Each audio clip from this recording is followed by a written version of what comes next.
Мојот нареден гостин е доктор Мартин Михајлов, информатичар по професија, професор на економскиот факултет во Скопје, кој е на привремен, се надевам привремен престој од неколку години до душе во Словенија, во еден од тамошните познати институти. Доктор Михајлов, добро утро. Добро утро.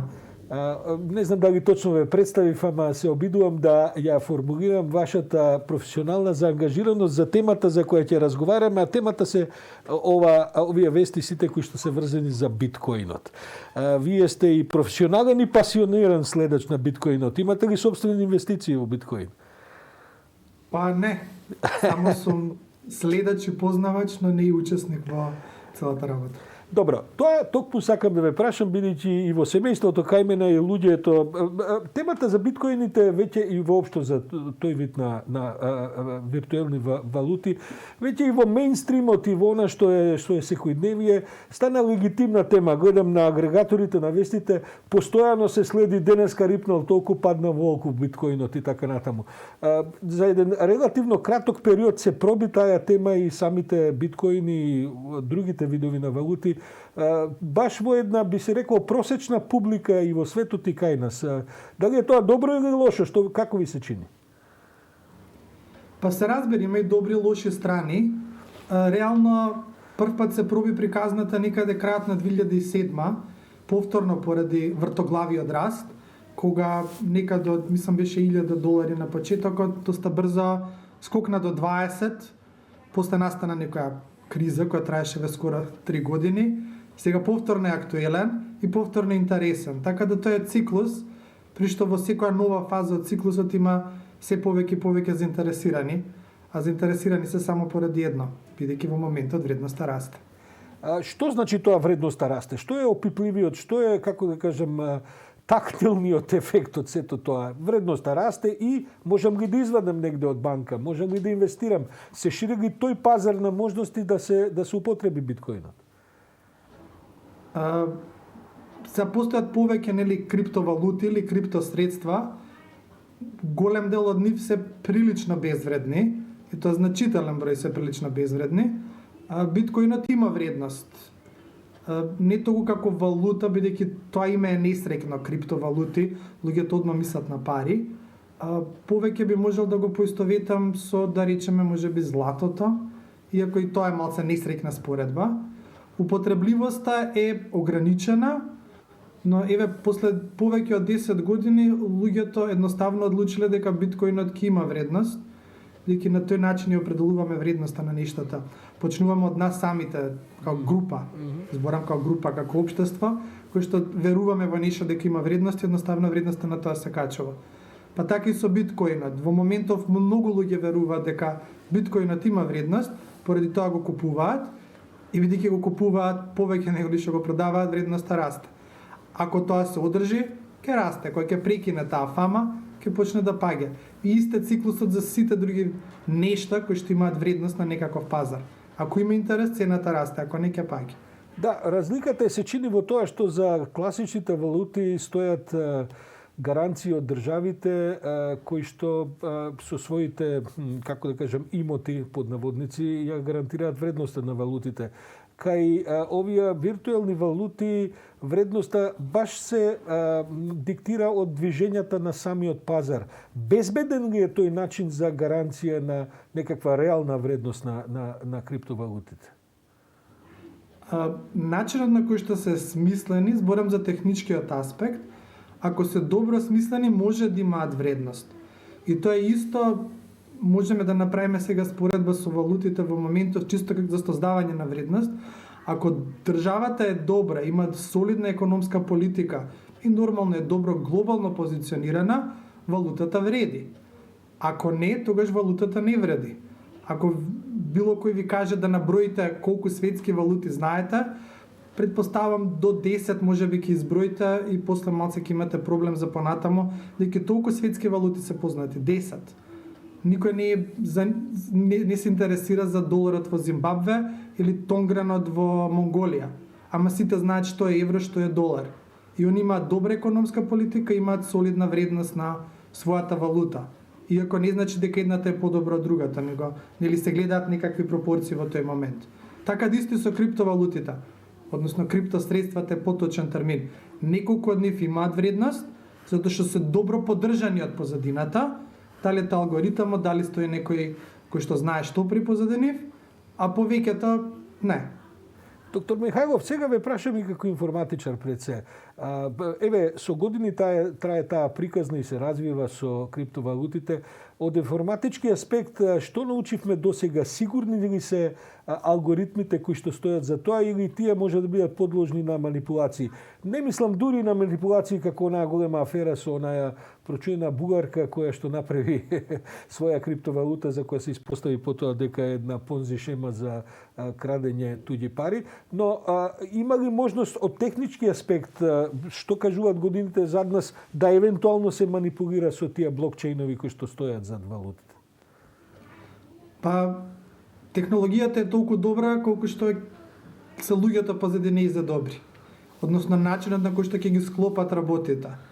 Со дел од криптовалутите, односно криптосредствата имаше некои проблеми, баш од таква техничка безбедносна природа, и некој пропадна поради тоа, некој научија од лекцијата и направија следна подобра верзија.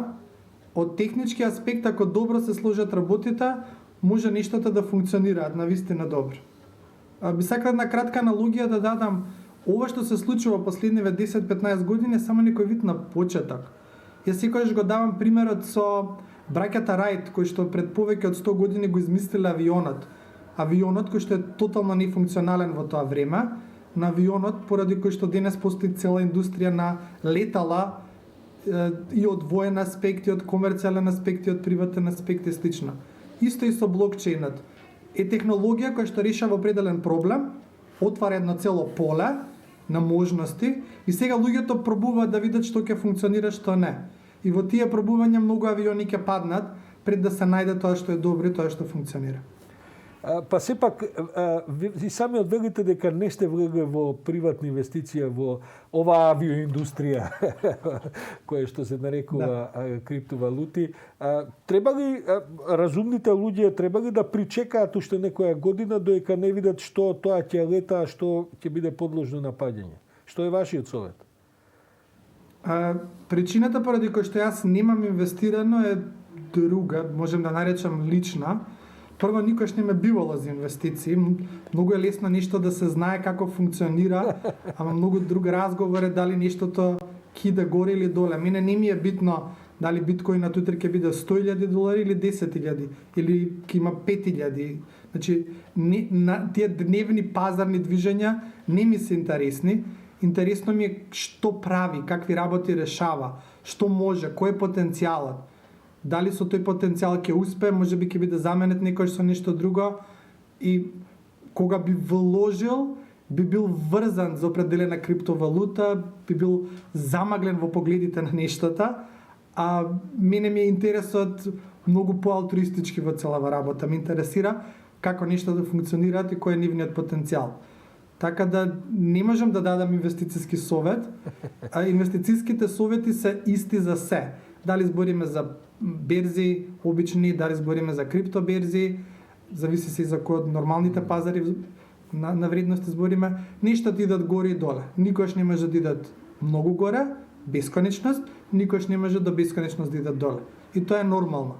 Криптопазарот е многу, се вика, волатилен, експлозивен, затоа што прво нема регулација, второ уште и самите луѓе определуваат што е точно, што не е.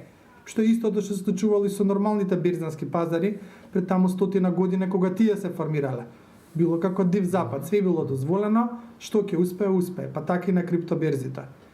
Кога ќе инвестира некој денес, најчесто кога инвестирате, кога работите идат горе нон-стоп, значи во овој подем, помали се шансите се заработи. Реално. Најлесно се заработува кога работите идат надоле. Ама во кој момент да се купи, продаде, пак е тема за некој што се занимава како инвестициски советник. Не сум доволно стручен за да давам тука совет. Така е, во инвестициите, превземањето на ризиците ги носат главните профити. Но да ве прашам за тоа што сте стручен, што се најновите трендови во оваа област? Што е она што вие можете да го видите дека ќе биде главното занимавање во годините што доаѓаат? Има ли некакви веќе фатени правци на движења кои што се развиваат или се уште ова еден широк фронт во кој што се прават проби на разни полиња? Фронтот е прилично широк, во кој што се прават многу експерименти. Далеку сме од некоја стабилизација. На две полиња се одвиваат работите. Едната е во нешто се вика DeFi, односно децентрализирани финансии, односно обид да се отиде чекор понатаму, не само да се понуди криптосредство, него да се понудат и финансиски услуги базирани на тоа криптосредство. Како што имаме пари, па врз основа на парите имаме позајмици, имаме друг тип на инвестиции и слично. Нешто паралелно се случува и во овој светот на криптосредствата, односно се креираат производи кои што се базирани на нив. Сега овие производи не се регулирани и како такви ризикот за влог и за добивка, а и за губиток е прилично голем. И е уште покомплицирано се разберат од самите криптосредства или криптовалути. Така да ако некој не разбира криптовалути, а иде во следниот чекор, односно не знае ни доволна економија за едното и за другото, е ризично. Втората линија на нешта кои што се движат се така наречени дигитални валути на централните банки. Односно самите банки, самите финансиски институции имаат увидено дека дигиталните средства е нешто што следи, нешто што мора да се случи. Така да и тие на големо работат и инвестираат во тоа да направат дигитални пари. Затоа што во моментов имаме електронска верзија на хартиените пари, а они сакаат да направат нов вид на пари. Значи, сега кој имаме фиат пари, тоа би било нешто пари во некоја четврта верзија, прилика така би дошло. Па нема скоро да дојда, ама во годините што доаѓаат ќе излегуваат работи. Кина сега се спрема во наредниве година две нешто да издаде, веќе тестира, еви американците почнаа да работат, Европската централна банка исто така активно работи на случајот. Некои од поедините членки на Европската унија веќе мислат дека се спремни, не се, ама експериментираат на полето. Така да тоа се тие две линии во кои што ќе се движат работите. Сега како ќе се одвиваат, останува да видиме. Доктор Мартин Михајлов, многу занимливо, морам да кажам, бидејќи јас на ниеден начин не смаќам во оние кои што се експерти за овие теми, но сепак се обидувам и како повеќето луѓе, претпоставувам јавноста, да протолкуваат што встучно се случува. Не можам да ви се заблагодарам за разговорот, пред да ве прашам, вие сте во Словенија. Словенија најавува построго воведување мерки во наредниве денови. Ќе ве затвараат сосема или ќе биде, бидејќи колку што мене ми се чини, колку што знам и сега прилично се редуцирани работните сати, она што работи, што не работи и така натаму. Каква е состојбата со короната каде што вие се наоѓате? Па, последно што знаме дека одлучија да затворат све како никогаш досега. Тоа значи дека ќе биде забранет излегување од државата помеѓу 1 и 12 април. Ситуацијата е како и секаде во светот. Бројките растат, има обиди да се спречи целата работа, вакцинацијата тече по некој ред, почнато од старите кон помладите, и сега на останатите останува да ги задржиме нештата како што треба. Така да во случај ќе биде тоа со седење до мене многу мрдање. Доктор Мартин Михајлов, еве, барем овие видови на комуникација не ги олеснуваат седењата дома. Многу ви благодарам за овој утренски брифинг и не исклучувам дека повторно ќе ве побараме кога ќе ни се чини потребно нешто од овој тип на проблеми да го објасниме на начин да и публиката може да разбере за што станува збор. Секако, ви благодарам и вас на поканата. Жал ми е само што мораме дигитално да го реализираме разговорот.